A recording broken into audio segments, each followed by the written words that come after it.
حتى الآن صنفوني مع شحرور. أنا لا أتفق مع شحرور، أختلف معه، أؤيده لكن لا أتبعه. وكذلك الكيالي أؤيده وأحترمه لكن لا أتبعه. يعني وحتى هذا عدنان إبراهيم أحترمه. لماذا؟ لأن هؤلاء على الأقل قدروا يدافعوا على فكرهم. لماذا لا شيء؟ لكن أن يصنفنا الناس هذا مع شحرور، هذا قرآني، هذا بغى يجبد لنا ديانة جديدة، هذا والله ما تقدروا. غرام عليكم أن عصر الرقمنة والشباب سيطلع على المصائب العظمى. التاريخ الأسود، تاريخنا أسود، تاريخنا أسود، ويجب على الشباب أن يستفيد من هذه التجربة السوداء اللي مرت بها الأمة.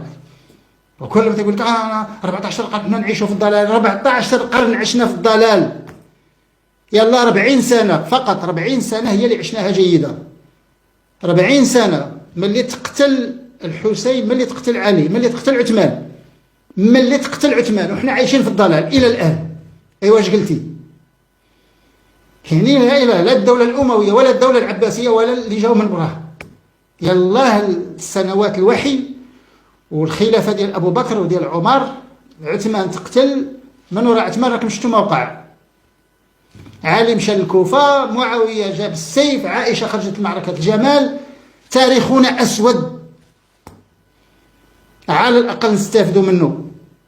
دماء السيوف، شكون؟ الصحابة يقتلون الصحابة، الصحابة يقتلون الصحابة. عمار بن ياسير في معركة الجمل التقى بالزبير، هادو مبشرين بالجنة، تلاقاو بالسيوف. قال لي أتقتلني يا أبا؟ قالوا لا أقتلك. ماذا تقولون في هذه؟ عمار بن ياسير يلتقي مع الزبير بالسيوف. خلينا من ذاك الكلام الفارغ، يطعن في الصحابة، يطعن في الصحابة. بغيتوا الصحابة راه نتكلموا عليهم، لأن الصحابة قتلوا الصحابة. بغيتوا نتكلموا عليهم نتكلموا عليهم، ولكن لا تظنون بأن هذه الغوغائية ديالكم راكم غاديين تسميتوا عليه هذا. يا الشباب يجب أن يطلع على هذه الأشياء. كفالك فنصفيوا هذه الأمور هذه، نبقاو عايشين في الضلال؟ لا، نعرفوا بعض الحقيقة. وهذه الأمور كان على هذو اللي صدعوا لنا عباد الله بالكتابات، أعراض من الكتابات، كان عليهم على العقل يقادوا هادشي، كان عليهم يسويو هذه المسألة. باش الآن الشباب تائه الآن، لا يعلم شيئا. ملي كيسمع شي حد يتكلم تيقول لك ماذا يقع؟ هو لا يعلم شيئا. فايد ملحد، فايد طعن في الصحابة، طعن في كتاب الله، طعن. هذا الذي تقدر عليه. أما أن تذهب إلى الكتب وتقرأ ما تقدرش، ما عندكش المخ، عندك بطاطس، ما عندكش باش تقرأ، ولكن اللسان عندك. ما عندكش مخ، عندك اللسان. احنا عندنا مخ، قرينا وباقي كنقراو، عينينا مشاو مع القرايه، وما كاينش شي حاجه تجبدها وما قريناهاش.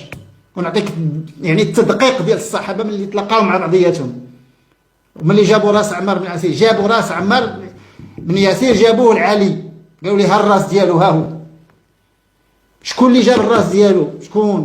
شكون؟ كافر ملحد مسلم تا هو نيت معاهم. كان تاريخنا اسود. راه عشنا، قلت لك، من اللي تقتل عثمان الان حنا عايشين في المصائب، في تاريخ اسود. ولا زلت اقولها. 14 قرن الان، حنا 14 1445 الان، راه 14 قرن كلها عشناها كحله زحله.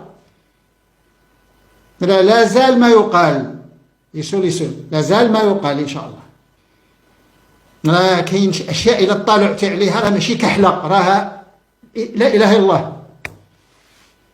ايوا ها بغيتو يعني الامور تفضح، هي تفضحت.